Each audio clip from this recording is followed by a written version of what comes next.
Good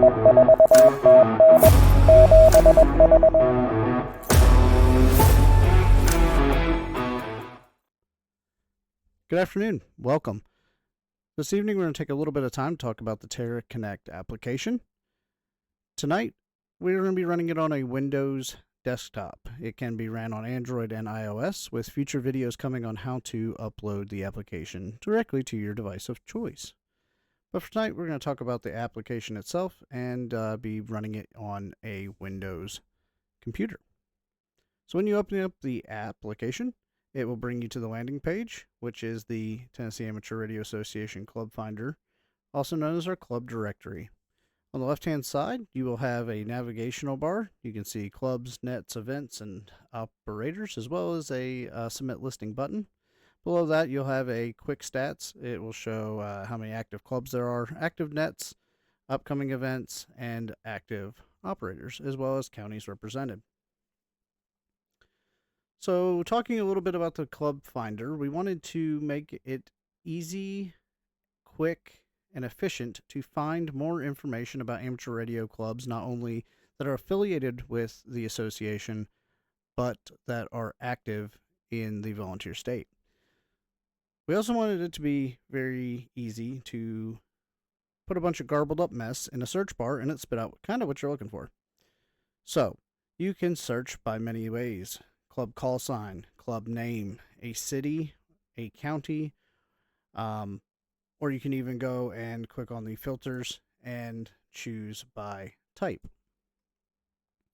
We have two views that you can view the clubs. We have the list view here that shows a quick little synopsis, pertinent information about that club along with their name, call sign, city they're located in, county, some special interests, as well as when they meet, and a little bit of their about me. Now, as like anything in this application, if you see a View Details tab, you can click it and it will open up a card. Now, this is a club card. It'll give you more in-depth information about each club, as well as contact information and any additional information that they have listed. Another wonderful thing about the Terra Connect application is not only do we have a list view, but we have a map. That map is geo-coded with the Latin longitude provided by the club when they submit their listing or when an administrator from the association builds their card. So if you have a club meeting at XYZ restaurant or XYZ county building, library, or a clubhouse, if you give us the Latin longitude, or if you put the Latin longitude from Google into the submission form, it'll populate you a nice little red dot on our map. So we will look at Nashville and we'll see again that little synopsis of information, but again you can click the View Details and it gives you all the same information that was found in the list view. So as the association grows, the little red dots will start to slowly fill in the volunteer state. So that is a little bit about the Club Finder. We'll move on now to the Net Finder. So when we built the Net Finder, we wanted to, well, part of the association is not only bolstering our membership for the association, but bringing more prospective amateurs to the hobby, but most of all, we want to keep them active. Finding active nets has been a little bit time consuming. You may find a non-updated spreadsheet on a website. You may find something that was updated in 2019. That net doesn't exist anymore. You tune to the repeater and it's nothing. Well, with the Tennessee Amateur Radio Net Finder, we make it very easy to not only list your net, but to update your net. If it removes frequencies, dates, days, or times, you can easily come back to the application and edit that card. So, when you're searching for a net, you can do it in many ways. You can search by the net name, the county that it originates from, a region, if you have the repeater call sign or even the repeater frequency. You can put that information in that search bar and it will query what we have in the database. Another cool thing, again, with the filters, you can filter by all of those things mentioned before, but you can also filter by day. So if you only want to see nets that are on Mondays, you will only see nets that are on Mondays. If you only want to see nets that are on certain bands or certain modes, you can select those as well. And you can filter by the type of net. So is it a general net? Is it an emergency net, weather, a YL, youth, or just a social and nature net? All of those things can be found right there. So when you go to a net, so we'll click on the Lunch Bunch. Our great friends at the Lunch Bunch put on a great net on the W4KEV linked repeater system coming out of the Knox County, Knoxville metro area.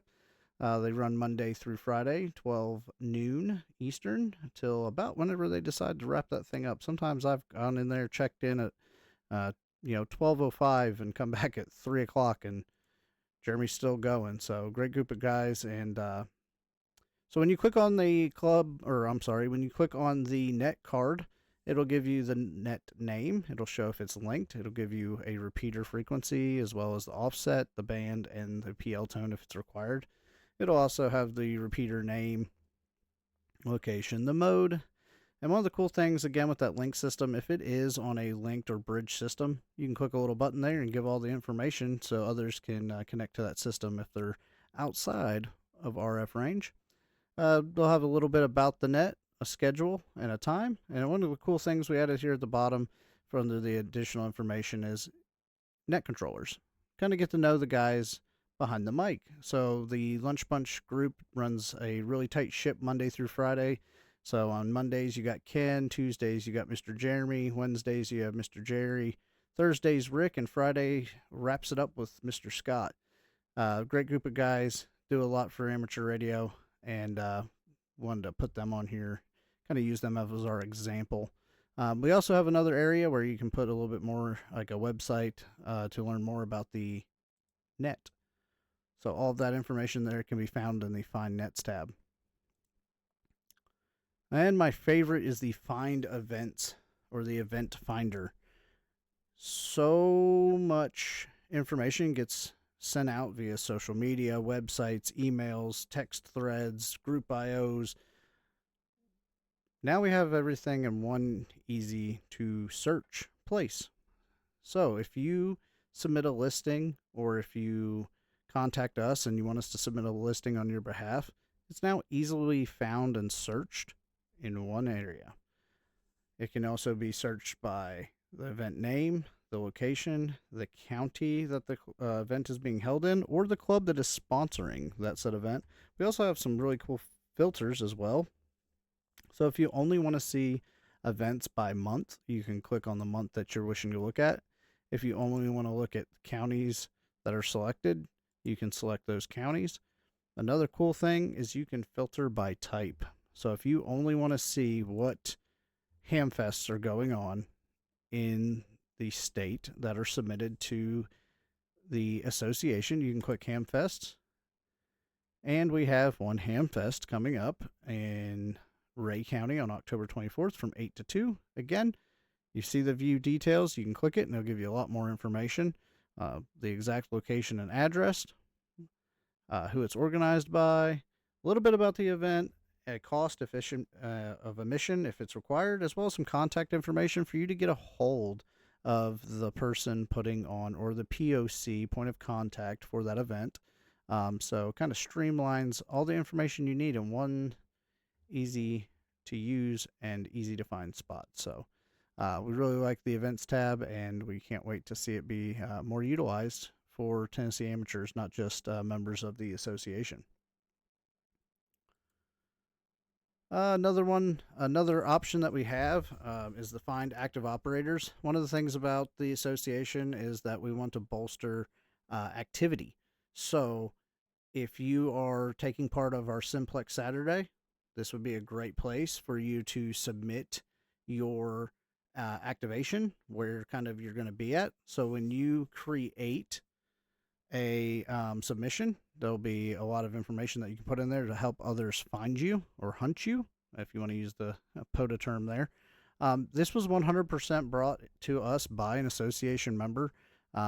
We had a post in our members only group about activating for Simplex Saturday, and it was kind of hard to find people. And one of the guys said, hey, if you're going to activate, send a comment on this thread. So kind of took that idea, mixed in the idea that POTA had already got going, and made something specific to Tennessee and for the association. Now, this does not replace POTA spotting via the POTA site or any of the other spotting applications. This is something that just Tennessee amateur operators can submit and see who's out there, who's activating, and hopefully strike up a QSO. It's a lot of good information that can be disseminated through this application. So we'll go over submitting a listing, kind of go over some of the information that we require. Now, you will need to log in to submit a listing, but don't worry, it's not hard. At the bottom of the page, when you click submit listing, you will see a login screen. At the bottom of that login screen, you'll see sign up. It'll ask you for an email address, a password, and it'll ask you to confirm that password. You will go ahead and submit those two things, and that is it. You will be redirected to the login page. You will log in, and you will have access to submit a listing. Now, when you submit a listing, clubs, nets, and events do require admin approval before publishing. This is to make sure that everything is kind of fact-checked and that the information that we're setting out there is factual. So please allow an administrator about 12 hours to go through your club, net, or event and make sure that we have all the required information before we submit it for others to see. But don't worry, if something gets missed or something's changed, you can come back to the site and edit that event, net, or club and update that information.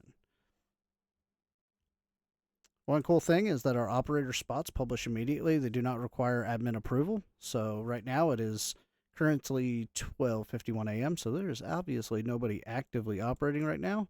So that shows 0 on our quick stats, and we don't show any active operators.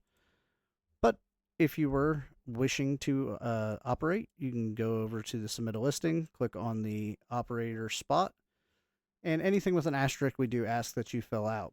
Now, there is one cool thing about our spotting or finding operators tab is you can predate your activation. So if you know that you're going to activate for Simplex Saturday, you simply just put in the date, which for this Saturday would be 10/18, and what time you're going to start activating. So you can put in 07 p.m. Now, we do not require an end time. We do request that if you do put an end time, it would help us in dropping the active operator at that end time so that we don't see a buildup of just open operator spot cards. But don't worry if you don't and it's past a reasonable time to be operating, we will go ahead and terminate that spot. Some of the other information you put in those spots is like location details. If you're operating in a specific community, specific park, if you're operating a referenceable park, you can put the reference or park number there. And then additional notes, if maybe you're working multiple bands, you can put in the bands and frequencies that you'll be working. If you're QRP or if you're running a directional antenna, something along those lines, you can go ahead and put that there as well in the additional notes. One other cool thing about the Active Operators tab is we have the list view, but we also have a map view.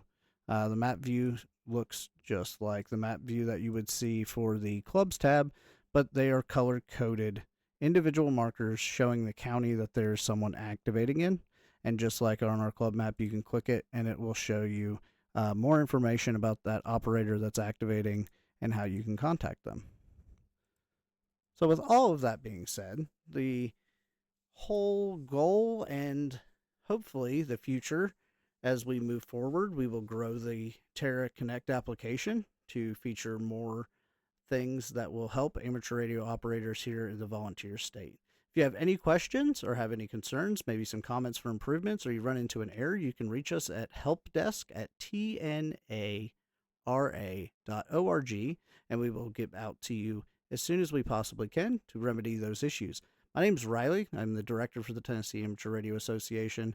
I want to thank you for spending a little bit of time learning about our platform and our application. And if we can be of any assistance, please reach out to us. Have a great night in 73.